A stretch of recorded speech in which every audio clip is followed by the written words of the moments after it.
If you like storytime vibes, hit subscribe and let's dive in together. I want a divorce. Her voice sliced through the air like glass shattering in silence. For a moment, I thought I'd imagined it. The clatter of her fork on the plate still echoed, a single metallic note that seemed to vibrate through my bones. Vanessa sat across from me, her shoulders stiff, eyes locked on mine, waiting for me to break, waiting for some explosion. But I didn't. I just looked at her and said the only thing I could. Good thing we signed the prenuptial agreement. Her lips parted. For the first time that night, she blinked, as if someone had stolen her next line from the script she'd rehearsed in her head. No tears, no apologies, just shock. That was the night everything changed. But if I'm honest, the end had started long before those words ever left her mouth. For months, I'd been living with a ghost. Vanessa used to fill this house with life, laughter, perfume, noise, but somewhere along the way, it all faded. Our conversations shrank to polite exchanges. Her smile became mechanical, and her phone, always face down. I tried to ignore it, tried to believe it was just distance, stress, routine, but the silence between us had a heartbeat of its own, and I could feel it dying. Then came the late nights, the business trips that didn't make sense, the way she flinched when I walked into a room. I didn't confront her. Not yet. I've learned that people show you who they are if you just stay quiet long enough. So I stayed still. And I watched. Back at that dinner table, she waited for me to yell. Maybe throw something. Beg. She wanted drama, a scene that made her feel powerful, like she was the one in control. But control? That was always my language, not hers. I cut my steak, chewed slowly, and said nothing. The silence stretched so long it made her squirm. She pushed her plate away and muttered, "You really don't care, do you?" I looked up. I care. I just don't waste it on someone who made up their mind weeks ago. Her eyes flashed, part guilt, part anger. You think you know everything? I smiled faintly. I know enough.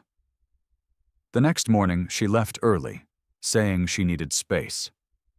I let her. When the door closed behind her, I finally allowed myself to breathe. Then I walked straight to my office, opened my safe, and took out the folder I'd been building for months. Photos, hotel receipts, emails, each page a knife she'd left behind without even realizing it. Marcus Caldwell, her colleague, the one she said was just helping with presentations. Turns out he was helping with a lot more than PowerPoint. The first time I saw the two of them together, it was by accident. A restaurant downtown. She was laughing, touching his arm the way she used to touch mine. I watched from across the street, not angry, not yet, just empty. That was when I knew. Love doesn't die in one moment. It starves slowly until there's nothing left to feed it but betrayal. Days turned into weeks. Vanessa tried to keep up appearances, acting like everything was normal. She cooked dinner, asked about my day, even left notes like she used to. But her words felt scripted, and I played along. Calm, predictable, unshaken. Because while she rehearsed her performance, I was preparing my finale. One night, she snapped. "You're impossible to live with," she shouted across the kitchen, her voice shaking. "You're cold, heartless, emotionless. Do you even feel anything?" I closed my book, stood up, and walked to the drawer. I didn't say a word as I pulled out a thick folder and placed it on the table. She frowned. "What's that supposed to be?"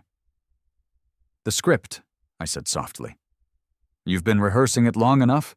I thought you'd like to see the ending." She hesitated, then flipped it open, and froze. Inside was the prenuptial agreement. Every clause highlighted, every signature intact.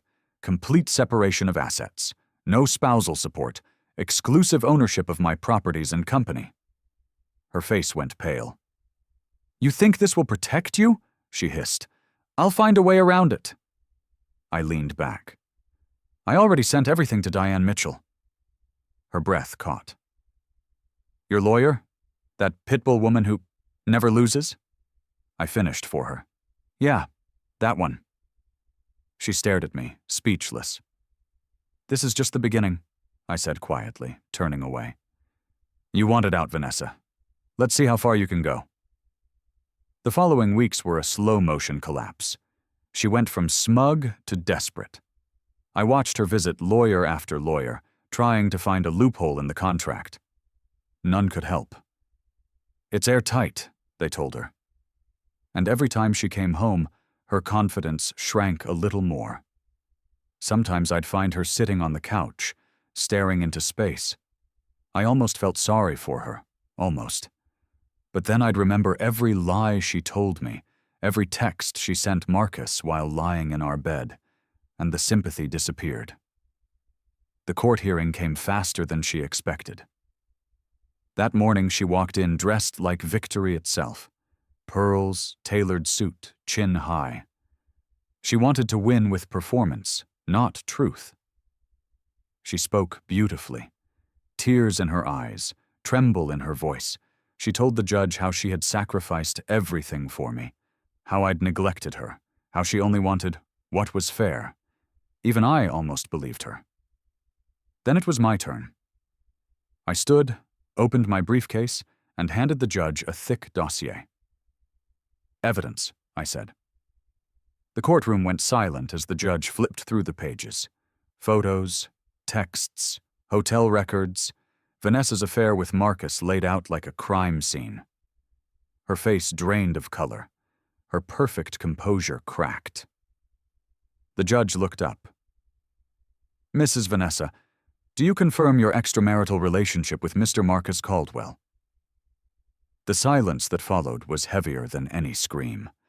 Finally, her voice broke. I. She didn't finish. She didn't need to. The truth was already out. The ruling came swiftly. The prenuptial agreement stood. I kept everything. The company, the properties, the house. She got 30 days to leave. Vanessa entered that courtroom like a queen. She left it like a ghost. That night, I sat alone in the same quiet house where it all began. The same table, the same chair, only this time no words were left to say. 2 envelopes sat on my desk, one addressed to Marcus's company, the other to his wife. Inside, copies of the same evidence that destroyed Vanessa in court. I sealed them both, leaned back, and took a long sip of whiskey. Revenge didn't taste sweet. It tasted calm, controlled, like justice finally taking its breath. The day she moved out, the house didn't echo. It sighed. Vanessa didn't look at me when she packed. She moved quietly, folding clothes with the same care she used to give our wedding gifts.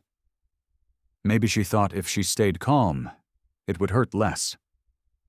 When the door closed behind her, I didn't celebrate. I just stood there, staring at the space she used to fill, and for the first time in months I felt nothing. Not peace, not relief. Just the stillness of something that used to be alive. A week later, I heard Marcus lost his job. His wife had filed for divorce, too. I never saw his reaction, but I didn't need to. Men like him always think they're smarter than the mess they make, until it swallows them whole. Vanessa called once after that. Her number lit up my phone at 2 a.m. I stared at the screen for a long minute before answering. "Adam." Her voice was soft, small, nothing like the woman who once told me she deserved better. "What do you want, Vanessa?" I don't know where to go." A pause. Then, barely a whisper. "I didn't think it would end like this. I let the silence stretch between us. Part of me wanted to comfort her. The other part remembered every lie she told. Every night I lay awake, wondering why my wife smelled like someone else's cologne. So I said quietly, "You chose this." She sniffed. "I made a mistake." "No," I said, my voice steady. "You made a decision. Mistakes happen once. Decisions happen over and over again." She didn't reply. Just a soft sob, then a click. That was the last time I heard her voice. Months passed. I threw myself into work. The company thrived, the world moved on, but inside, something had shifted. People called me ruthless after that trial. Maybe they were right. But what they didn't understand was that revenge isn't about rage. It's about clarity. The moment you stop asking why they did it and start accepting who they are. One evening, I found an old photo album while cleaning. Our honeymoon in Santorini. Vanessa laughing, her hair flying in the wind, sunlight catching her eyes. I traced her smile with my thumb and felt that ache, the kind you get when you miss a version of someone who never truly existed. Because the truth is, I wasn't just mourning her betrayal. I was mourning the man I used to be, the one who believed love was enough to keep someone loyal. They say time heals. I don't believe that. Time doesn't heal. It just teaches you how to live with the scars. And mine? They don't hurt anymore. But they remind me every day that peace isn't found in forgiveness or vengeance. It's found in letting go of the war completely. A few months ago, I saw Vanessa again. I was at a cafe downtown, signing a contract. She walked in, thinner, quieter, wearing that same perfume I used to love.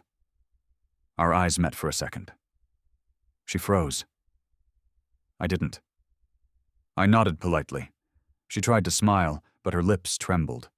Then she turned away, pretending to check her phone, the same way she used to when she was hiding secrets.